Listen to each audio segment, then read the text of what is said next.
ചട്ടി ചൂടായി കഴിയുമ്പോൾ അതിലേക്ക് അല്പം വെളിച്ചെണ്ണ ഒഴിച്ചു കൊടുക്കാം. എണ്ണ ചൂടായി കഴിയുമ്പോൾ ചതച്ച് വെച്ചേക്കുന്ന ചെറിയ ഉള്ളി, പച്ചമുളക്, ഇഞ്ചി ചേർത്ത് വഴറ്റിയെടുക്കാം.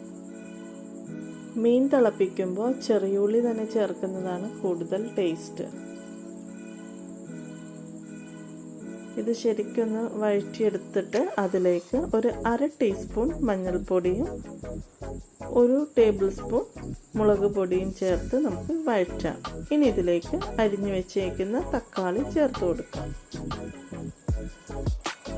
അല്പം ഉപ്പ് കൂടി ചേർത്ത് കൊടുക്കാം. അപ്പോൾ നമുക്ക് തക്കാളിയും ഇതെല്ലാം പെട്ടെന്ന് വഴറ്റിയെടുക്കാൻ പറ്റും.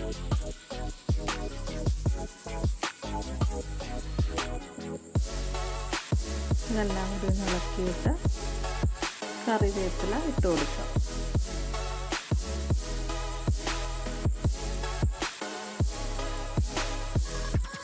ഇതൊന്ന് വാടി വരുമ്പോൾ തക്കാളി ഉണ്ട് അല്പം ഫുള്ള് ഉടഞ്ഞിട്ടില്ല, കുറച്ചിങ്ങനെ വെന്ത് വന്നിട്ടുണ്ട്. ഇനി നമുക്കിതിലേക്ക് വെള്ളം ഒഴിച്ചു കൊടുക്കാം, ആവശ്യമുള്ള വെള്ളം.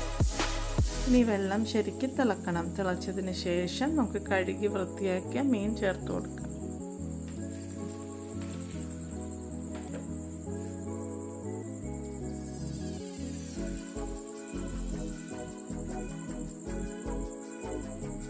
മീനെല്ലാം ഇട്ട് ഒന്ന് തിളപ്പിച്ചെടുക്കാം.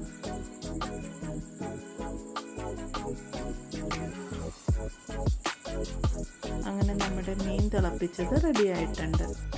ഈ കൊച്ചിക്കാരുടെ സ്പെഷ്യലായ മീൻ തിളപ്പിച്ചത് ചെറുമീനുകളാണ് ഏറെ ടേസ്റ്റ്. ഇത് അന്ന് തന്നെ കൂട്ടാനാണ് ടേസ്റ്റ്.